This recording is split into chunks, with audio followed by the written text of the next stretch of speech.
Good morning, everyone. Welcome to Is It Really Worth It podcast with Sean Byrne. I'd like to put a big shout out before we start to Tripod Crest Limited in Northampton for your planning, tarmac and civil engineering. They're the go-to company. Thank you very much, Tripod. This morning, we've got a special guy in, very special guy. Now, this is not the norm of what we do on Is It Really Worth It, but this is going to be put out as an example of what we can be if we put our mind to the correct shit. So, I'm going to introduce you by your full name.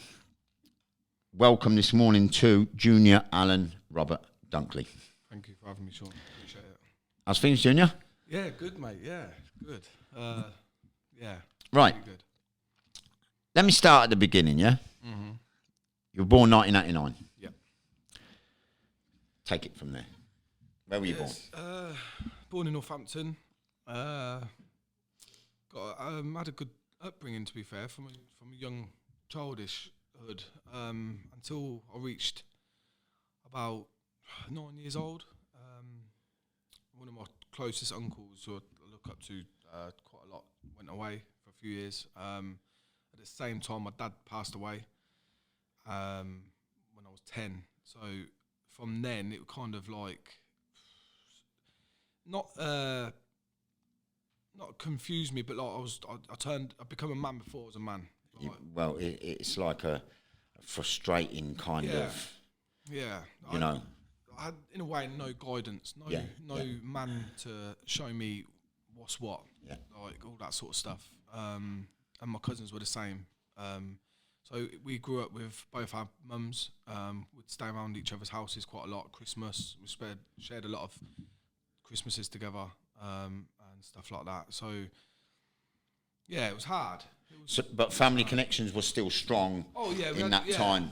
We've got a strong and a big family unit. To be fair, and we've got the family morals. Like we always stick together and stuff like that. And then I got into music at a young age as well. That kind of like kept me kind of getting me off the streets, because I was hanging on the streets when I was young. But sorry for stopping you there, Junior. So what was like junior school?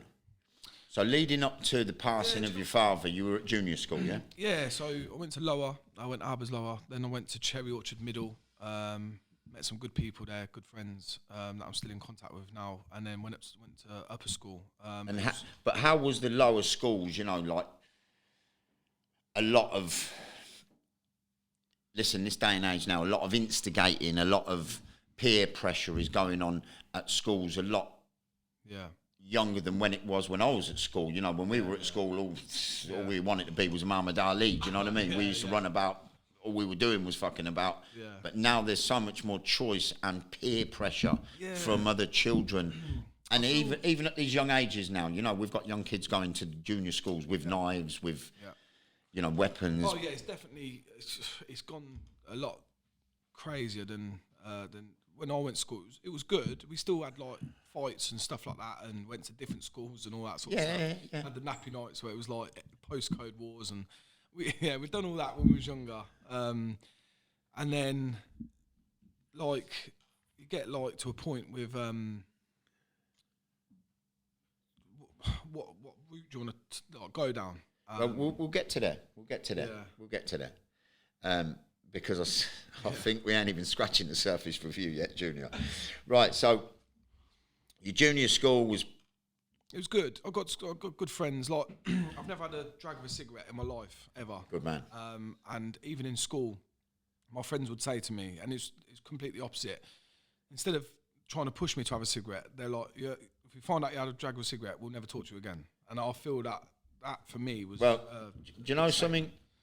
That's probably one of the most endearing things I've heard on this podcast. Yeah. Peer pressure now is 100%. Do the same as we're doing. Yeah. You know. Yeah. So you were kind of just from that kind of situation there of your peers, your pals, your close people telling you if they hear about you smoking, that's it. It's done. Yeah. So that, you see, that's the correct peer pressure what these young kids should be getting 100%, now. 100%. But the world's not like that, Junior. We know it's not. It's not what it should be. But so you were encouraged by your pals at a young age to steer clear of the cigarettes, yeah? Yeah. Like when I was in school, I'd buy and sell sweets and cans of drinks and stuff like that. Got any now? But like, I don't know, I had like a bit of a business mind then. I didn't know it at the time, but it was like, I just wanted to make some money. Yeah. So in upper school, I was just like, buying and selling sweets and stuff like that. My business studies teacher, I remember him stopping the class just before registration. He's like, right, before I start, does anyone want to buy sweets off Junior? And literally, I was selling loads of sweets before we started class. Yeah, good man. And that's a good teacher. do you know what I mean? Like, because of, obviously, it's business studies as well. So it was like, I don't know, he must have seen something in me. I don't know. But, so... That's a good teacher. No, it was funny, to be fair. But we've jumped from junior school to upper school. So what was middle school? Middle school's good. That's...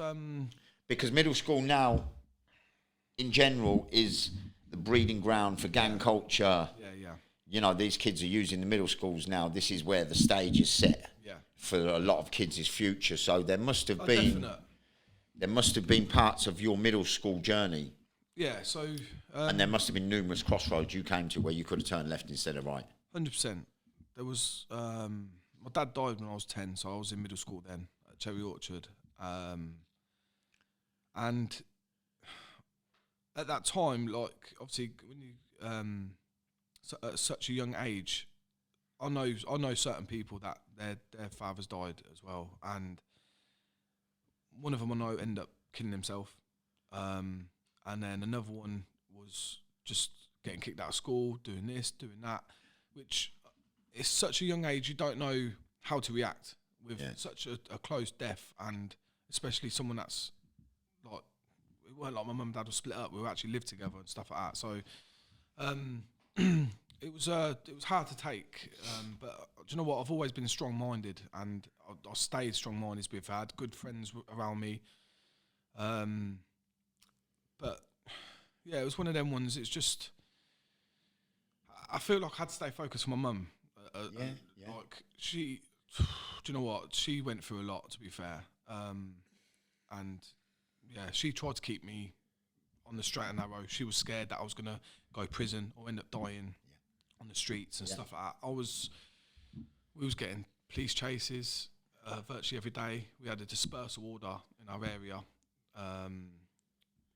They put a stop and search system in place. So every time we got stopped, they searched us. And so you were running with the dogs now. Yeah. So you're on the outskirts of, you're just on the edge of stepping into the pool. Yeah.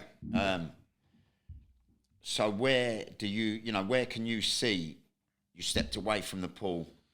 Was it around these times, middle school times? More upper school. Because what it was, so now it's changed. So you got primary and secondary now. So they've cut the middle school out. Cut the middle schools out. So the middle school was, it kind of broke it up with meeting new people and stuff like that. So when I went to upper school, I met a load of new people that everyone got into music at the time, and there was a thing called the Farm, which was like the youth centre. Yeah, I know. We used to go there. So we started off boxing, and then they made a youth room where it was like pool table. They tried getting us to do tasks and stuff like that, but no one. All we wanted to do was run set in the play pool, run set, or box. And that's when I got into like the music side of things, and I felt like I was a massive Tupac fan. I'm 50 Cent fan, so it's like I like the storytelling side of music. So when I was doing some of the lads will remember like when we'd run set, I would I'd do too many lyrics over the beat, so I'd miss the beat, and they go, "Oh, what are you doing? You're messing up the set and that. And I was like, oh, what am I doing wrong? And they're like, you've writing too many words. So then someone, I can't remember who it was now, but someone said to me, why don't you try hip hop? Because it's the same, it's a bit more, you've got more space to write lyrics and stuff like that. So then I took the advice and started doing that. And I kind of pulled myself away from doing the sets with them because I was letting them, it was them doing their set thing and I was just doing my own lyrics. But obviously a bit later on, I know we're talking about now, but I met DJ Principal. But I went to school with his son. That's it, Mikey. Right? Yeah, Mikey, I know Mikey, man. Wicked. He's a legend. Yeah. And do you know what? I'll never forget. Mikey Dread. Yeah, I'll never forget. I went to school with his son, Jamie, and I got to a point where I wanted to take it so serious. So I remember writing. So you're still at school? No, this was just left. I just left. Because Mikey's big with the music. This was the thing. So obviously in school, I always stayed in contact with Jamie and stuff like that. So it was like a few years later. So the school, I'll go back to the school just to like cover that side. So of things. before you left school, Yeah. what was your aspirations on leaving? You know, what did you want to be? What? Do you know what? In school, when I thought about it towards the end, I wanted to be like a chef or something. And were you studying for this? Yeah, I did, but I was not good at it. I wasn't good at it, but yeah. So then I just didn't know what I wanted to do. So I ended up going to 2 different colleges to learn. The thing is, I was too busy wanting to be on the streets than what I wanted to be. Like literally, my stepdad was paying for driving lessons when I could, and I was missing them because I was on the streets. They couldn't get hold of me. I was literally, I was everywhere, here, there, and everywhere, hanging around town, whatever. And I've missed all, and they just gave up. Like and do you know what? That's one regret I wish I'd done was driving. I wish I'd done it when I was younger, because you get like freedom and stuff like that. Things happen for a reason, though, Junior. Oh, I'm a massive believer in that. Massive believer. And I know by the end of this pod, people will see the way God makes plans for us. 100%. But we'll get there. Yeah. So you've just left school. Mm-hmm. Important years for a lot of youth. They've either got work or they're going down the crime path. Yeah. That's 100%. Because that is the only choices now. Yeah. You either fix up or fuck up. Mm-hmm. So you've left school. You're going to pursue. You've got a. What was your first job? Warehouse. Warehouse work? Yeah. So 16? 18, I think I was. 18. Yeah. So you went to college? Yeah, I went to college. Didn't do well. But I made good friends. Yeah, I went to college. I did go and stuff. I just didn't know what I wanted to be. Yeah. I literally didn't know what I wanted out of life. And I was so into music at the time, that was my passion. It weren't like I was dedicated to it every day. I was writing stuff virtually every day, but it was like, I thought with music it would happen overnight, and it weren't that. Yeah. But I believed it was going to be something like that. And yeah, so I just got a normal job. So I met my son's mum when I was 18, around 18. And it was at that point where literally all my friends, my cousin, everyone started going to prison. Yeah. And like I had my son when I was 19. So when my son was born, and I always tell this to everyone, it's the best feeling in the world. And oh, come on. It made me want the best out of life. Yep. Like literally, it made me then focus like, the best for your son. Oh, 100%. Yeah, everything was for him then. Nothing to do with me. Everything I do is for that boy. Yeah. Because I lost my dad as well, it played a massive part of, I could never be apart from him. He's my world. And I'll do anything I can for him. So then I was like, right, I need to take stuff serious now. I need to start like getting myself sorted out. I don't want to be visiting my mates and cousins in prison and stuff like that. I want to try and help them as well. Or in a morgue. So yeah, and I'll get to another story with that as well. Yeah. But yeah, so I got into music properly, and then I went and see Mikey. I remember writing 2 songs, and it was so funny. So back in the day when it was like MSN days, we used to get like a thin mic. It was so small, tiny. And I remember downloading a free music program. I wrote these 2 songs, and I recorded them myself. Like if I heard it back now, I'd be so embarrassed. Anyway, I took him to Mikey to he had the Sidewinder shop. Yeah, on the Wellingborough Road. At the time, yeah. I took him there, and he played the music, started playing it loud in his thing, and I was nervous. I was like, right, if he says no, that's it. I'm never writing it, another word again. I'm never writing lyrics. And he started bouncing around the room. He was going, what? He's like, what are you doing? I was like, what do you mean? He went, well, he's like, you're sick, you're good. I was like, serious? He went, I'm telling you now, G. He said, you got something. I'm telling you. I was like, serious? Like, I just couldn't. My heart was racing and everything. I was like, fuck. To me, then, because I know how much, he was like Simon Cowell at the time for me. Because he had the links with all these big music people, all that. So I couldn't believe it. Like, I was like, nah. And then I thought, right, I must have something. There must be something. Yeah. So yeah, I went away and that was it. Then I started writing, getting on everything. And you know what? I built up such a good reputation with music at that time. Around that time, so that tiny little bit of encouragement from Mikey just gave you a little extra boot up the arse. Yeah, he got me booked into studios. I remember going to my boy Merlin. I went to go see him and his artist Colt, and we'd done a song together. Literally, I went there. It was so funny. Went to their studio. They were going through some beats. I was like, yeah, I like this beat. So his artist was like, yeah, let's run this one. And I've written my lyrics within 10 minutes. And I've done one take because I was so hungry and passionate with music. Yeah. I literally done it in one take. They all looked at me like, serious? I mean, yeah. And they were like, nah, this is mad. From that, we got into like starting performing at music festivals and stuff like that, Northampton Carnival, all that sort of stuff. But then just life situations getting away. 21, one of my best friends died. Died in a lake. Yeah, that kind of played a big part in all of us because we were such a good group of lads growing up. That hit hard. Yeah. He was close pal. Yeah. And so it's one of them ones where you don't believe things happen. Like, you know, when you see stuff on TV, you go, that won't happen in Northampton, this won't happen. Yeah. Happens everywhere. It's crazy. 21 years old, got a daughter. It was mad. So your son was around 2 this time? Yeah. We're all human. We're all the same animal, and we all think, whether we like to say it or not, we all think the same way. Yeah. You know, when you see someone close to you like that, who's in the same situation as yourself, a father of a child in a relationship, and then his life's taken from him, we can't help think, will that happen to me? I know, yeah. You know, so there must have been that thought process go through your mind, Junior. Do you know what I mean? And that's a horrible... It was just like...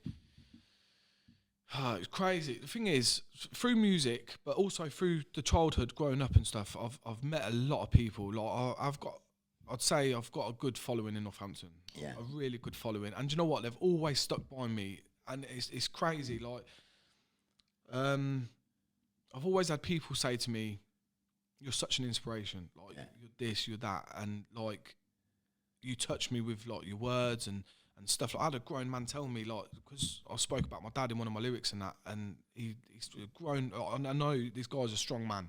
Yeah.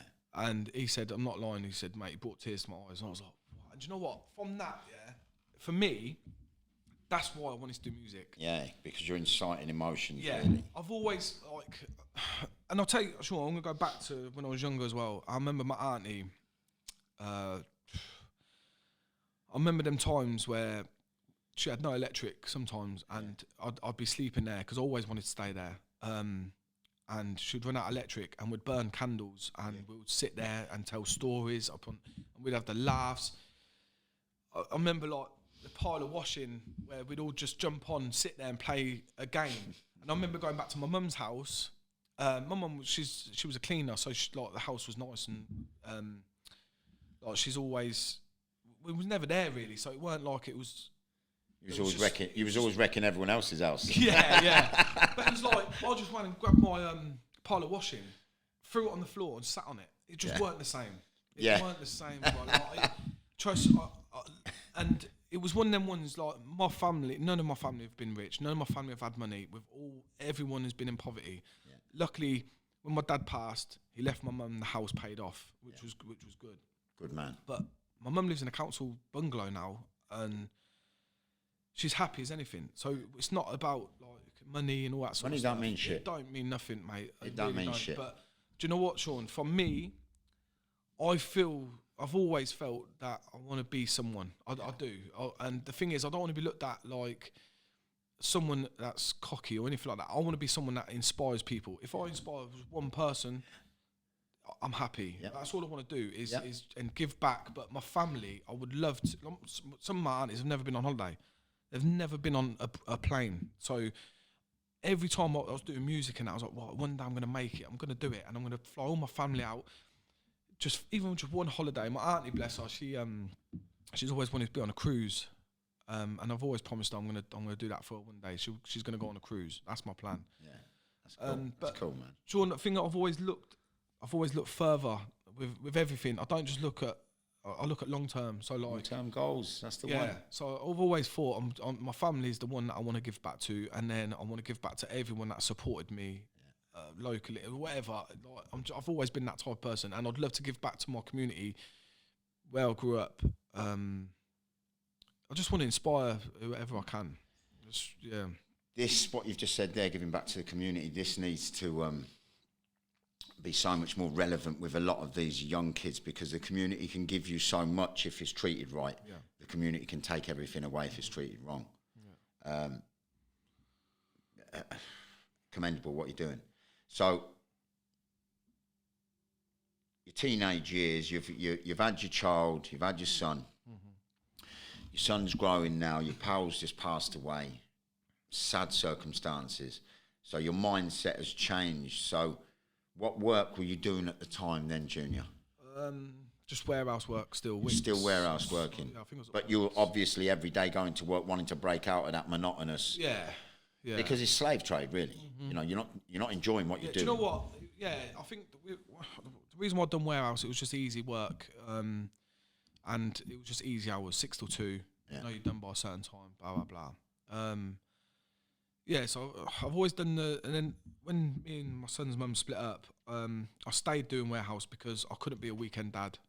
Yeah. It would kill me, because I was putting my son to bed every day, like literally. Means a lot. Means a lot. So I've always done warehouse, so I could have him after school as well as weekends. So I couldn't just be a weekend dad. I couldn't. It would kill me. I remember trying it though for I'd say 2 weeks.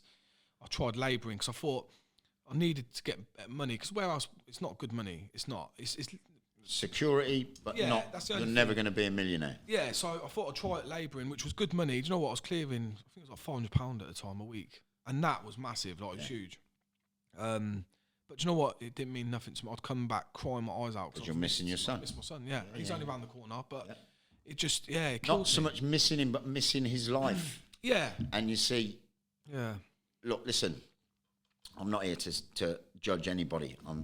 Who am I to judge anyone? But a lot of fathers now, they miss so many opportunities with their children because, you know, they want the bright lights. They want something what's away from their family situation. Yeah. So the child is automatically from that situation up against it from day one. That's it, yeah. You know, once you've got solid family foundation, it just feels a lot more comfortable, easy in everyday life, because you know you've got support, you know you've got a system. A lot of kids have got nothing. That's it, yeah. Do you know what I mean? So coming from nothing, they have children, they give the child nothing. They think that's you know, this is where a lot of gang culture and knife crime, gun crime, I think this is where a lot of points in people's lives flick their switch. Yeah.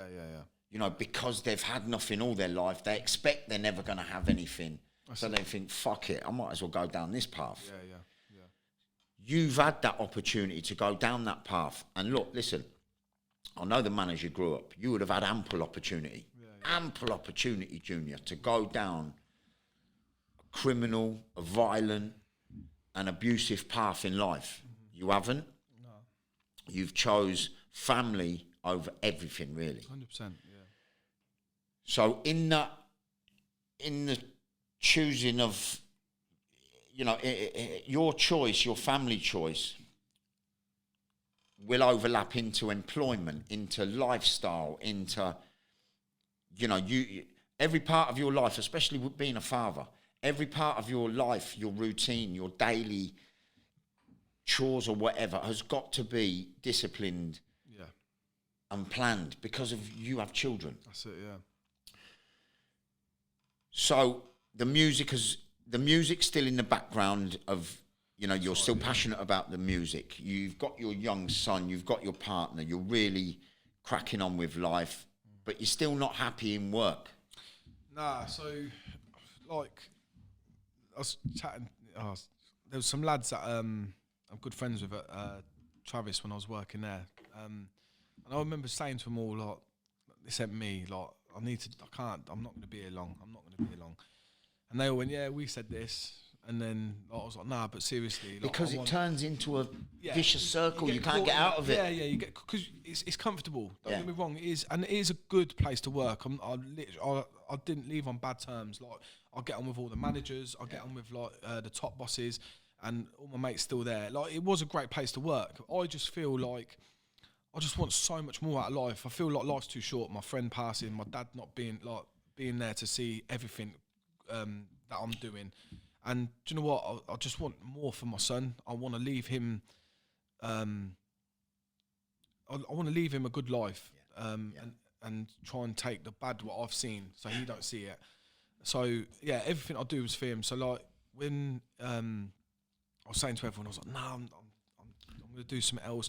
And do you know what? I started coming up with loads of business ideas, and some people laughed. Like, some people like, you're mad, you are. You're always thinking of a lot of different things. And I was like, yeah, because I'm hungry. Like, I need to. I need to do something. I can't just do this. I really thought the music would have. It was one of them ones I believed it was going to happen overnight. It was one of them things where, because I had such a good, I had people like my song was on their ringtone and stuff like that, and it was just like mad. I was like, and people would stop me like when I was at Tesco's and that, like, you're that rapper J&R, and I'm like, yeah, how do you know? Like, thinking that I'm blind to it, and they're like, yeah, bro, you're such an inspiration, man. Like, your lyrics are so sick. Like, and I'm like, this is mad. Like, and that's when I thought, I did think it was gonna like happen overnight, but nothing good though happens overnight. Nah. And I'm with you on that. I believe things happen for a reason. So then, I got an opportunity to run my local pub, where I grew up and stuff like that. And What was that? Stannon's Barn. Oh, yeah, the Stannons, yeah. So lively. Yeah, this is what I mean. So it was one of them ones where, because I'm from that area, I had the respect from everyone. I'm talking old school to the younger generation. And do you know what? I was trying to give back to the younger generation then as well. So there'd be, I used to have the locals that kind of moan like, oh, why are the kids always playing pool and stuff like that? And I was like, I'd rather them be in here than be on them streets. Yeah. I'd rather them be like doing this, because I know their fathers and stuff like that, and like I'd message them like, look, your kids sound, I'm watching them, like everything's sweet. And they all said that to me, like, do you know what, thank you for doing that. Like, how the streets are nowadays, it means a lot. But then I'd get in with the gang side of it, like I'd speak to some of the gangs and stuff like that. And you know what, they always showed respect. They always heard that I'd done music and stuff like that. And it was one of them ones where like, I felt like I could give back to the community that way through the pub, not like just through alcohol and stuff like that. It weren't nothing like that. It was more like putting on events, trying to get like stuff going for the kids and all that sort of stuff. Opportunities. Yeah, that's the thing. So, but you know what? I've realised quite a lot, to be fair. Like with some of these young lads that I was speaking to, there was one lad. He was like, something happened. It was an altercation, not at the pub. It was something happened outside, and they were on about getting certain things. I'm going to get this, I'm going to get that, blah, blah, blah. And I spoke to this lad and I said, why? What are you achieving? What are you going to do? Yeah, but he spoke to me like this. And the lad had tears. I could see anger in him. And I'm not lying, the kid must have been about 16. And I was like, just chill, just speak to me. Like, look, you don't know me, I don't know. I knew the family. And I said, look, I know your family, I know your cousins really well. I said, so just speak to me. Like, what's going on? Because I just, look, what? And I was just like, just speak to me on the level, like, what's going on? Like, why do you want to go and do that? And go sit behind bars where you can't see girls, you can't have a good time, good you can't food. you can't go out and have a nice food or go on holiday and all that. I said, have no choice. Yeah, so I'm like, so what? Just speak to me, what's going on? And you know what, Sean? His mum is a crackhead. His dad left him, and then when he was young, so literally he had no father figure either. Tough. His mum, and he's telling me, what should I do? And I was like, it kind of threw me back then, because I'm thinking, wow, like, this lad's got to do everything himself. Like, this lad's getting him up, himself dressed and this and that. And I'm like, I was stunned, to be fair. But then I said to him, I said, look, think about it this way. Your mum's that now, but try and help her. Like, try and get her off that, or try and be an inspiration to her, and like, try and give a better life. I said, because I've been there where I've had nothing. Like, literally, I've come from, and I'm like, I'm never going broke again. I want to get myself in a better position for my family, for my family's sake. Yeah, security. Yeah, and I said, trust me, and it was to do with postcodes and that as well. And I said, what? You're defending a postcode, but what's that postcode done for you? Yeah, wow. What is that postcode done for you? Like, what? And I said, I've been there. Oh, don't get me wrong. I said, I've been there. What exactly does the postcode do for you? Like, does that postcode put food on your plate? Yeah. Does that postcode put money in your mum's bank to help bills and all that? Yeah. And he kind of was like, like you say, it means fuck all. It don't mean nothing. It don't mean nothing. The thing is, it's one of them things, like with these the gang side of things. I would want to move my family out of that area. That's my goal. That's my aim, is to try and move my family out of the area. Yeah. Because I feel like I've achieved something then. Yeah. Whereas being stuck in that same life, it's the same circle. It's never vicious circle. And you see, it's so hard for people to get out, and I understand that. Don't get me. I've been there. I never thought I'd be. There's been opportunities I've had, and then I've always been one of them. Like I say, it's happened for them. Why can't it happen for me? Or why can't it happen for these people? Like, and I'm always trying to push people and try and motivate people to go, look, life ain't that bad. You can turn things around. You can turn things around. Like, everybody can. 100%. Like, with the pub, I got screwed over, but I put my all into that pub. Everyone knew, like, I was trying my hardest and all that sort of stuff. And do you know what, Sean? The day I gave that pub up, it was my home, because I was living there with my son. Yeah. And I broke down to my mum and to my son. Like, literally, mate, I was sobbing. And I was like, I felt. So like, how long were you in the pub? 2 years. So if we had COVID, that took a lot of. Yeah, we took a hit on that. To be fair. So you were the landlord before the COVID come? Yeah, and then I turned it round during lockdown. I had all my family in there painting. Yeah. So lockdown finished. But yeah, we had my family, and everyone was helping out to change this pub. Because the brewery at the time said they didn't have money because of COVID, so we had nothing else to do, and I wanted to make the place better for people. So I turned it to a sports bar. So literally, we was painting every day. Frank Bruno took over the community centre next door. Yeah. And during we was doing the pub up, they had a spray painter in who spray painted Bruno. Yeah. Graffiti artists. Yeah, so I was in with them, and and I was trying to give back to them as well through the kids and stuff. That's another thing. Like, I was going in there trying to help young lads get in there, start boxing and stuff like that, to get them off the streets and stuff like that. And they knew I was doing good, so they gave me this guy. So he painted a sports bar for us and all that. It was wicked. So, like, it was amazing. Like, everyone's seen that we was making a difference and stuff. I put my all into that pub. But do you know what, Sean? From that's when I started getting business minded. Yeah. Like, I was like, right, businesses is what I want to get into now, because the music was good, but it's just hard to get out, hard to branch from. So I needed to put food on my plate for the family and stuff like that. So yeah, so I got, but I was gutted because do you know what it was? Because I grew up in that area, I felt like I could be the difference through that way. Yeah. And do you know what? There was people that had troubles with other people, and just being there, like, sorted some of the problems out, helped them, and stuff like that. So the thing is, I've always tried to please everyone. That's my biggest problem. I was just going to say. My biggest problem. You and your family. I know, but I've tried pleasing so many people, Sean, over the time, and you know what? I've just been bit. Yeah, every and time. it's like a negative kind of a bounce back. Yeah. Look, listen, you're trying. Yeah. So you finished in the pub. Yeah. So at the top, like I was saying, I broke down, mate, mad, because do you know what? You felt it failed. I felt a failure. Yeah.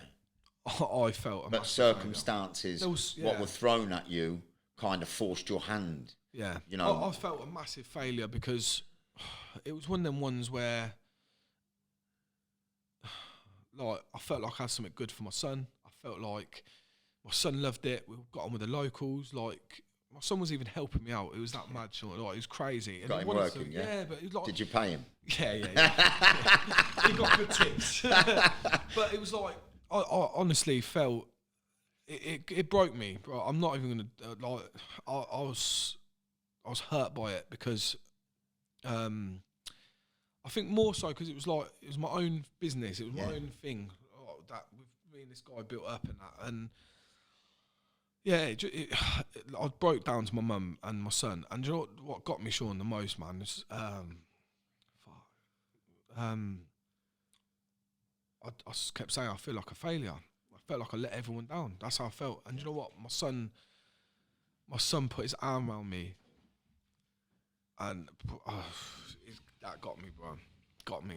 My son putting his arm around me, I was like left with nothing, having to move out of there, and my son was like, "Dad, you got this. Oh, you're good. Trust me. Yeah, like, come on. Dad, you're my hero." Oh, mate, it's just But you see, little tiny statements like that can be the best motivators you'll ever get. 100%. You know, 100%. listen, we want the best for our children. Yeah.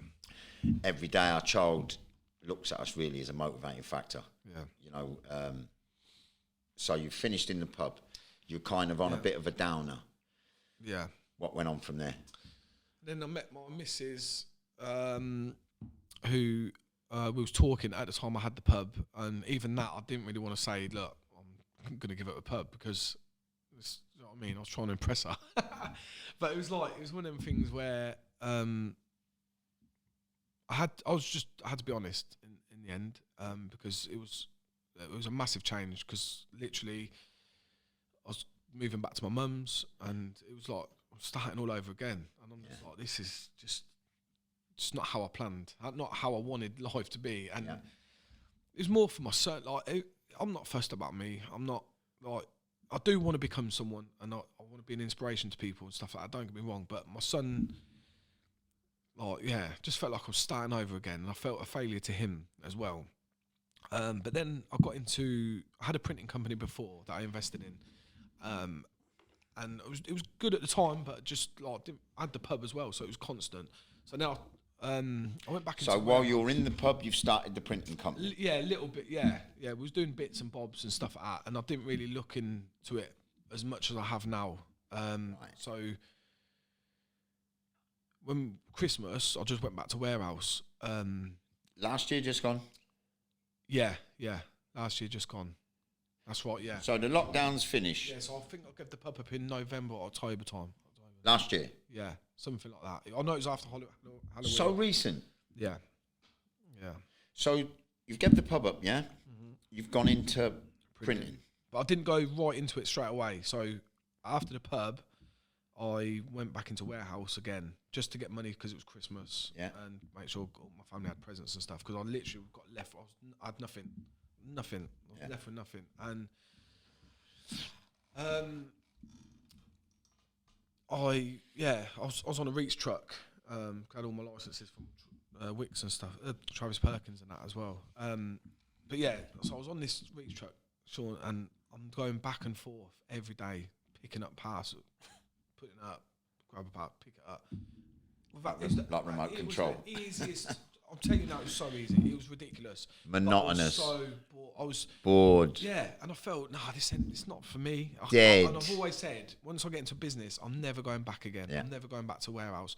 Not like it's bad. Like, So this was only last year. Yeah. So you've gone back into the warehouse. Yeah. You're dabbling in the printing. Yeah.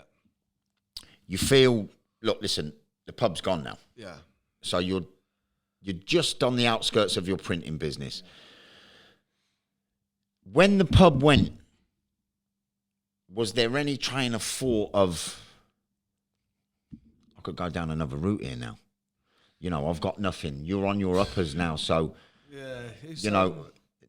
Look, listen, we're all grown up. We're all, you know, and the where and how we've grown up, Junior, predicts certain kind of feelings in us, you know, because when we're pushed into corners with our lifestyle and our upbringing, we're survivors. 100%.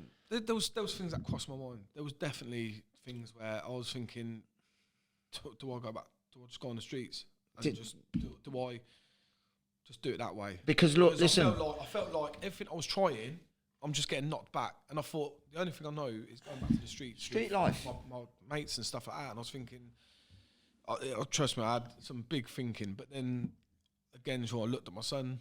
Yep. And I thought, brilliant. I can't do it. I can't do it. I don't want to go to prison and spend so many years or whatever behind four walls that I can't enjoy spending time with my son or spending time with my family.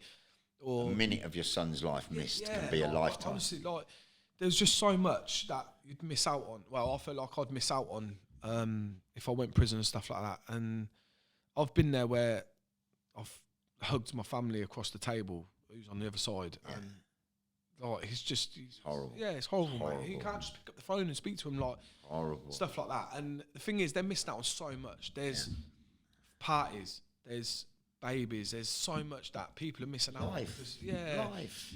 But it's just there's so much to it, Sean.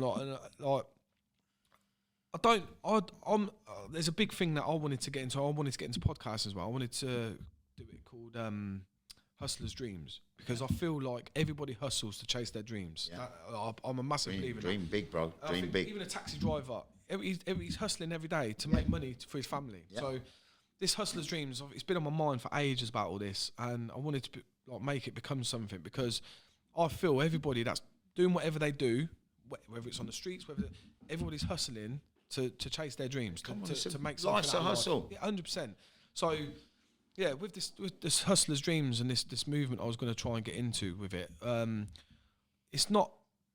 I don't think people are bad at what they do, of what they're doing, because people get stuff put in certain put in certain situations where they've got to do what they've got to do. Yeah.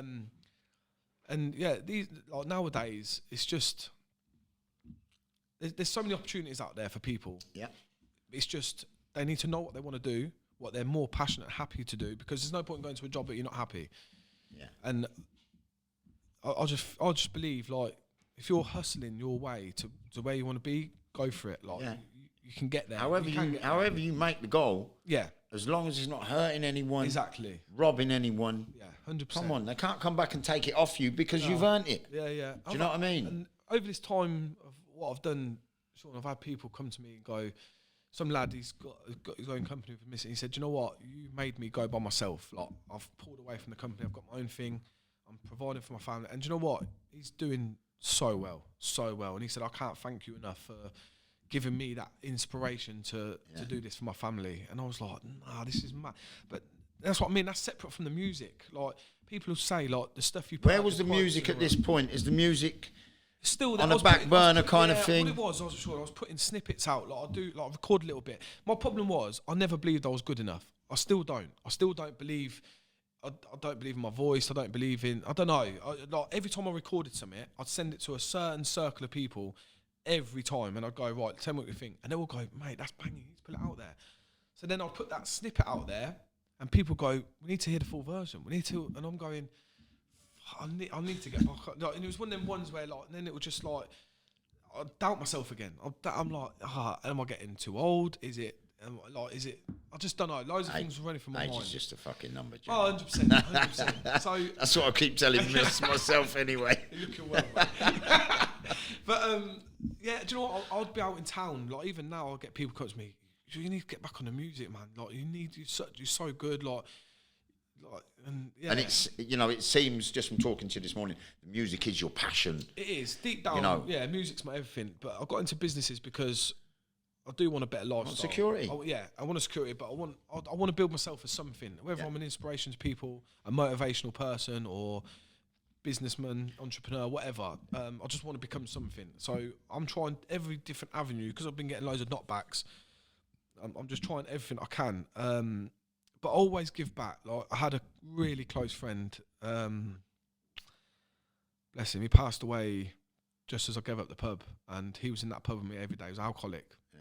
But I've known him since I was, since I was about 5 or 6 around the area. And you know what? He was one of them lads that you look up to at that time when we was young. I remember he'd walk past and he'd be wearing jeans, nice top, hair done.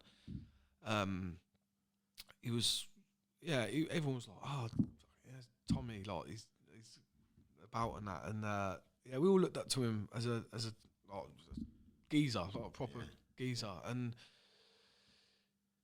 he's on my mind a lot because he looked like he had everything at that time, but he had demons. Never judge a book. No, so he was an alcoholic and he was drinking at such a young age. Then he started hiding drinking from family and stuff like that. And then, but when I had that pub, so I'm not lying, 2 years straight, but he was there every day. There was no day where he was not there, right? And I've been with nights where the pub would be so quiet and empty, I'd literally lie on the couch with him and we'd just talk random stuff, just random. But he was so intelligent, and he was such a good lad. He was amazing, and I kept trying to help him, like.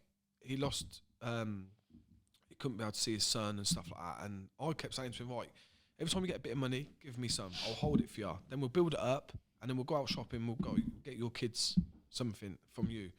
Whether you see him or not, it's not that big. It's trying. Yeah.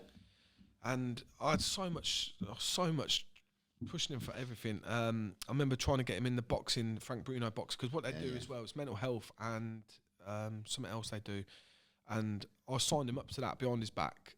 And then he literally cried to me and went, I can't believe you're helping me. I went, why? I said, you're my boy, man. Like, and I know you're a good person. I know you are. You've got a heart of gold. And yeah, he couldn't believe it. And everyone's seen that I was trying and stuff like that. Bless him. But yeah, he lost to his demons. And do you know what? He kept crying to me about his daughters. His daughter's amazing, bless her. Katie, she's such a good girl. And it was one of them ones where, this is what I say about life being too short, is because him and her had their fallouts, and him being a dad, and she knew what he was like with like alcohol and stuff like that. He just couldn't beat it. He wanted a normal life. He wanted to work, earn money and stuff like that. And it cried to me days on end. And yeah, it was one of them ones where he just got caught up in that lifestyle, and I just wish he'd seen the other side. I wish he could see the good things, spend time with his daughter, all that sort of stuff. But yeah, difficult. It was hard. He was such a good lad. I tried everything, mate. Everyone did, to be fair. Everyone did. But that's made me think. So when did this happen, Junior? When did he pass? Oh God, I think it was November. So around the same time you've lost the pub.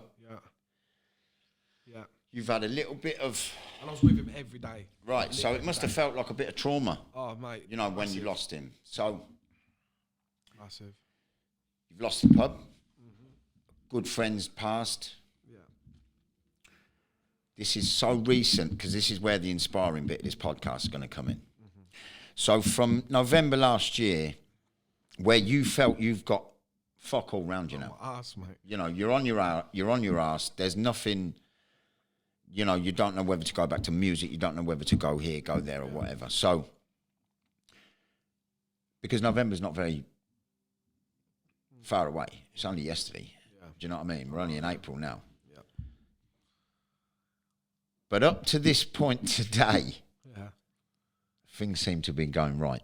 Oh. Because you've made the right decisions, Junior. You could have went down. You were at a crossroads last November. Yeah. You could have easily turned left instead of turning right. Mm-hmm. You've carried straight on. Yeah. Because you're chasing your dreams. 100%. You're not folding into this gang culture, knife crime, gun crime kind of shit. Where, listen, don't get me wrong, kids can make a few pound at the game. Yeah. But they don't have the few pound for a long time. That's it. So you've carried straight on. When in all honesty, all the odds was against you, really, to go straight on. You should have went left. My back was against the wall, mate. Well, look, society now, and the way it is, commands you go left or right, but don't go straight on, because that's the proper path. Yeah. Go left or right and fuck your life up, because this is what society seems to be doing to a lot of these kids. Yeah. So you've carried straight on.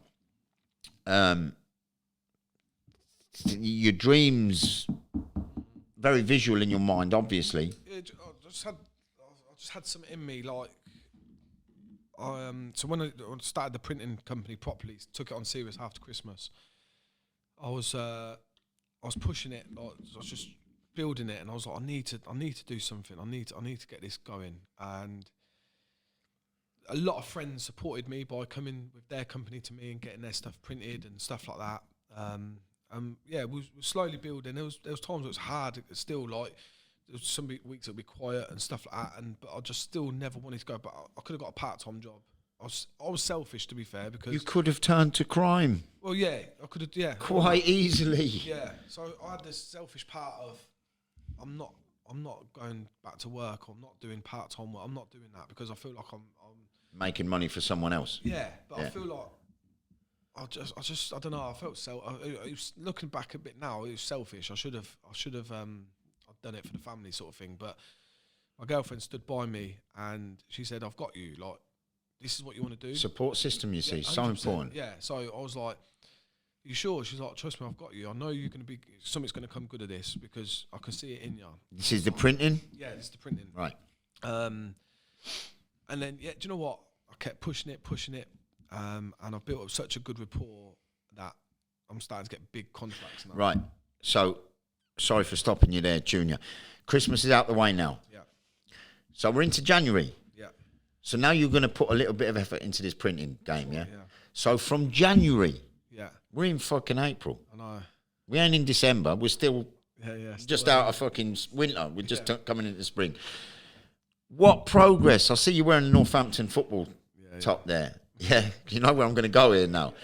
So from January, what progress have you made with your company? Oh, it's gone through the roof, mate. Because this is the inspiring bit. You know, this is where kids should be listening, looking at you, and just knowing, stick to your guns. Yeah, so I got the first one I got was Travis Perkins. Obviously, I worked with them before, and then construction supplies. Yeah, so massive company. My name got put forward because I built up such a good reputation with everyone there. So you're printing all of their high visors I've done. Are there yellow jackets? Yeah, it was a campaign that they wanted us to do.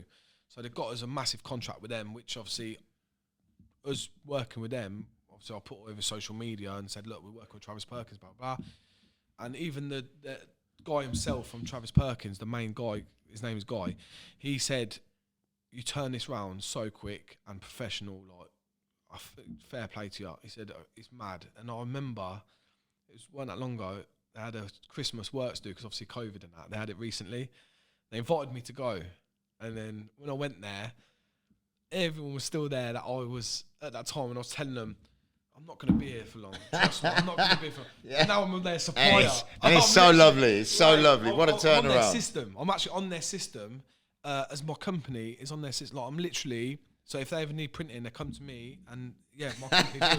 You see, that in itself, Junior, is going to inspire the boys working there. Yeah, they've all said, they've got, Junior, do you know what? Fair play to you. They're like, you said what you was going to do, and you've done it. Like, hats off to you, like, you're smashing it. And this is what I'm saying, like, they all, and even now, Sean, I'll go back to the Cobblers thing. So, last couple of weeks, I've been in talks with someone from the Cobblers, and we're now signing a 2-year contract with Cobblers. Like, it was just a 1-year thing, but they wanted us to do this celebrity match thing this Sunday. They wanted us to do the programs. We've done it so quick, and the quality, they said, it was amazing. We had to put it together and all that sort of stuff. And mate, they're throwing everything at me. So they've offered me a 2-year contract. They're going to try and get me in with the Saints to do the same sort of thing there. They've got me like a VIP table at this celebrity thing where I'll get to meet all the celebrities, get to show them my company. It's massive, mate. It's absolutely huge. There's going to be a boxing event coming up in Northampton soon. You're going to do me a discount. 100%. 100%. But yeah, it's just like, it's just gone mad. It's gone crazy. But do you know what it is, Sean? It's the support of everyone still. The thing is, people have still seen me progress from when I was so young at the music. They've all said, you never give up. Like, you're so well, I was just going to say there, you've just mentioned everyone else has been so great and all of this, but Junior, don't take away from yourself. What you've done. What age are you? 32. 32. What you've done. Yeah. What, 5 months, 4 months? Yeah. Come on. Yeah, I know. Come on. Some people take a lifetime to get there. I always say to my family and that, my mates are going, you do so well. I'm like, yeah, I'm slowly getting there, slowly. And listen. It's all right. Because do you know what it is? I've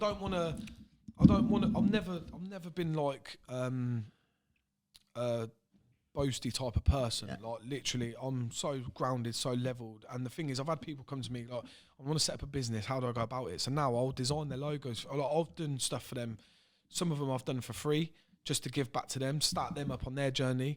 And then, like, I'll put them in directions to people that I know that I've got contacts that will help them build their business, or if they've got too much work on, they'll give them work.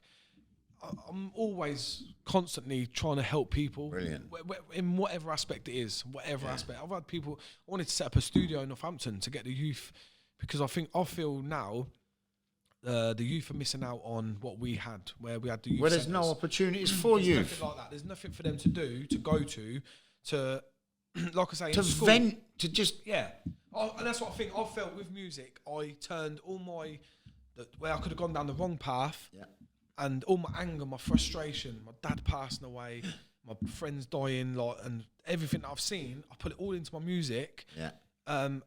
To try and see the positive side of things, but I've wanted other people to see, like, it can change. Things can change. Yeah, you can make them change yourself. And do you know what, Sean? I was one of these that I kept thinking, I've not got that luck. I've never, like, nothing's... and I've always kept a straight face. I've always been, like, positive minded. I've always bottled stuff up, and I've always been strong to people, even though inside I'm breaking and, like, I feel like I was a broken person. I'm still trying to be that main person. Like, I'm trying to inspire people no matter what. And I'm like, look, now I believe I'm in a better position, and I feel like I can become a success in something. I don't know what yet. I still don't know. It's looking pretty good at the minute, thing, Junior. Like, you know, you're saying, like, you think it's never going to happen to me. It's never going to happen to that. I feel, and I've been watching loads of, like, motivational videos on YouTube and stuff, because I feel like the more I believe now, I feel in myself I'm going to achieve something. Yeah. I know it. I know whatever's going to be, I feel something's going to come of it. If we can see it and believe it, we will achieve 100%. it. Definitely. Tattoo, believe to achieve. Come on, man. I was 18, 19, something like that. And I've always believed that, like, I'm going to achieve something. There's going to be something. Obviously, with the pub and that was at my lowest point. I was like, I'm done. But you'll probably look back, Junior, in 10 years' time. That pub, at the time now, being your lowest point, you're probably going to look back in 10 years' time and say, thank fuck that pub fucked up. I know. Do you know, that's why I'm a massive believer in things happen for a reason, because even with that, certain people showed true colours as well. Look, listen, life's got a funny way of showing its paths. 100%. And I've always just been a straight shooter. I'll say people how it is, and I've never done anyone dirty, Sean. Like, I've never loyal to the soil. Karma. Listen, if you give out bad karma, you get it back. And you're getting good karma, Junior, because you're making the good decisions. You're making proper decisions. You're thinking future for your son, future for your family, your partner. You know, everyone around you, you're trying to give opportunities to. 100%. Do you know how commendable that is, Jude? Because the society we're living in now is probably the most selfish it's ever been since fucking history began. You know, everyone wants everything for themselves. If there's a chance of $1, they're getting it for themselves. They don't want to share the dollar. Do you know what I mean? Yeah. So you're giving kids, not just kids, but you're giving back to communities. You know, you're not just, you might not be motivating one kid. You might motivate a whole group of them kids from that estate or from this estate. You know, so what you're doing, Junior, is so commendable. And it's even more commendable from where you've come from. Yeah. 100%. Because look, there's not many kids from our street make it out of the street. No, definitely not. You know, we don't make it out that street, Junior. We stay in that street all our life, or in prison, or we're in a coffin. You know, this is the choices we've got with the cards we've been dealt. 100%. You know, you've made choices. You've made massive changes at points in your life where you felt this is the lowest I'm ever going to be. That's it. Yeah, literally. You know, so you'll probably look back, Junior, in 10 years' time and think, shit, that was meant to happen. That was meant to happen. That was meant to happen. I'm a massive believer in that. Massive. I've crossed paths with people where there's people that I've met along the way that I won't see for something, and they'll pop up, but they're there for a reason. And stuff's like, it's crazy, mate. It's mad, but yeah.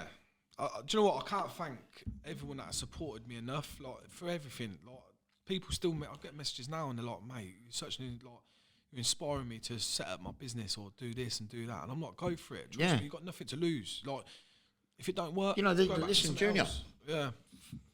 A little while down the line, you could be a business advisor. I know, yeah. Come on, you know, you're creating your own opportunities here. And that's what, I think with the school thing, when I was buying and selling sweets and stuff, that's what I mean. Like, did the teacher buy any? Nah. Do you want to buy some now? Should have got him on the payroll.